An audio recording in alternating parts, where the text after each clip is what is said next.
Hi Year 12, here is another one. A member of my class asked for a quick podcast for this weekend on transformation in the Tempest. This is very quick, I'm afraid. It probably doesn't go into enough detail for you, but maybe give you enough ideas to then go and critically think about the text yourself. So we're going to be looking at transformation within the Tempest. Arguably, as I've got it written here, it's Prospero who transforms the most within the play or goes through the greater metamorphosis, more so than any of the other characters. However, all of them do go through a transformation. But what's important is to note is that Prospero, as a great magician, is the catalyst for the transformation of others. So firstly, we have the physical transformations. And these come about by the tempest itself, the storm itself, which you need to remember is created by Prospero through his servant Ariel. So these, firstly, as a physical transformation, Ariel himself or herself continually change shapes. There is the idea that Ariel goes invisible, not seen. Ariel gets changed to a water nymph. Ariel appears at one stage as a harpy. Ariel takes on many different physical changes, which gives us an indication into Ariel's character and the ability to continually transform.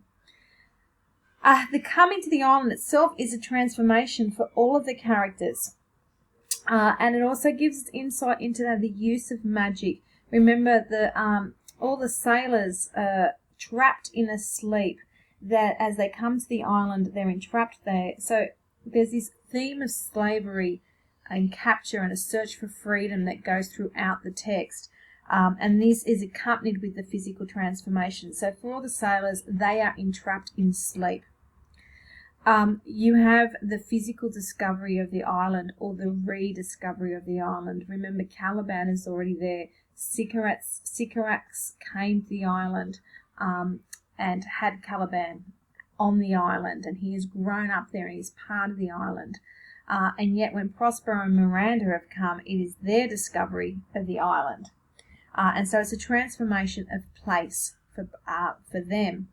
But their transformation of place leads to transformation in Caliban's state.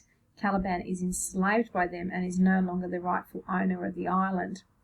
But the tempest itself is symbolic of the chaotic change in social order as well as the inner turmoil of the individuals. So, as we said, Miranda and Prospero come to the island after being stripped of Prospero's dukedom, which is a physical change in social status. Ariel goes from being enslaved by Sycorax to being enslaved by Prospero. But Ariel has some freedoms through his entrapment by Prospero. With Sycorax, he is locked in the oak tree, whereas with Prospero, he has, even though he's enslaved, he can move about. For Caliban, the physical transformation is from freedom to enslavement. You also have, you also have all the courtiers. They go through a physical transformation by coming and discovering the island as well. It puts them into emotional turmoil. Alonso thinks that Ferdinand is dead. Ferdinand thinks that Alonso is dead. Gonzalo comes to the island and has a different notion of the island. He's struck by how their garments are washed clean. It's like a rebirth for him.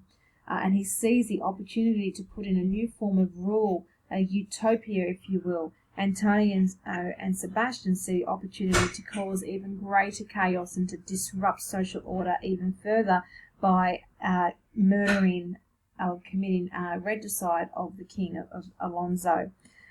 So this physical transformation happens in the characters. There's a transformation that occurs as a result of the physical discoveries that happen in the text. And it also shows us, something that is important to note, is it shows us that the ramifications of discovery are subjective. Each one reacts differently to it. So this brings us to Prospero. Now, you need to understand Miranda was just a small child when she first discovered the island, and she's grown up in the wonders of the island. And then, of course, Miranda itself, her name means wonder. And when Ferdinand discovers love and that sexual awakening, she's surprised by it, but embraces it and doesn't question it and just launches herself into this new state of emotion. And so in terms of transformation, it's a joyous transformation within her. But Prospero comes to the island and he becomes very bitter and becomes vengeful. And he spends all his time plotting how can he get his dukedom back? How can he get back at his brother? And then by chance he's lucky enough to discover their ship in the distance, and he causes the Tempest. And he's so vengeful. He says, "My high charms work, and these my enemies are all knit up in their distractions. They now are in my power, and in these fits I leave them." So he's taken power over them. He's transformed their state, their social hierarchy. He has enslaved them, just as he has enslaved Caliban and Ariel. He's enslaved all the courtiers as well, and including Ferdinand. He enslaves Ferdinand. He makes Ferdinand work very hard to be worthy of Miranda's love. And he goes on, he says, they cannot budge. Ariel says to Prospero in Act 5, they cannot budge till your release. Your charm so strongly works them that if you now beheld them, your affections would become tender. So it's so powerful. His magical hold of these characters is so powerful that they are all transformed. Remember when when Ariel appears as a harpy to Alonso, Alonso wants to go and drown himself with Ferdinand because he's so racked with guilt, and he moves into this. This is the start of his transformation, this guilt-ridden transformation, because he believes he's lost his son. But when Ariel says, your charm so strongly works them that if you now beheld them, your affections would become tender. This is a pivotal moment in the play.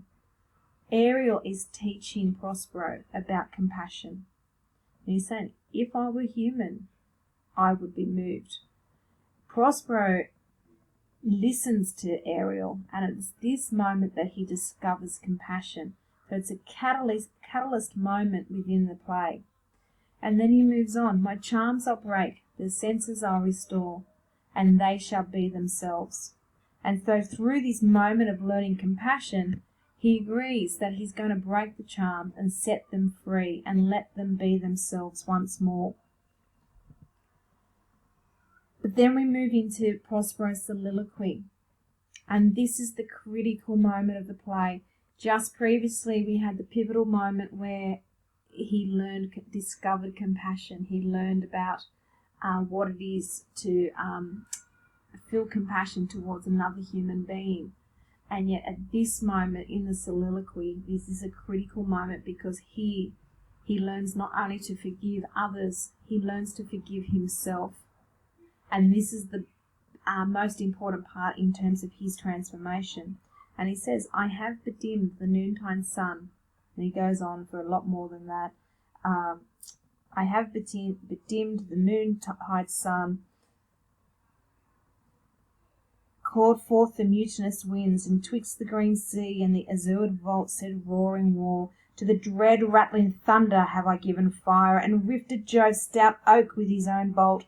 The strong-based promontory have I made shaken by the spurs, plucked up the pine and cedar. Graves at my command have waked their sleepers, oped and let 'em forth by my so potent art.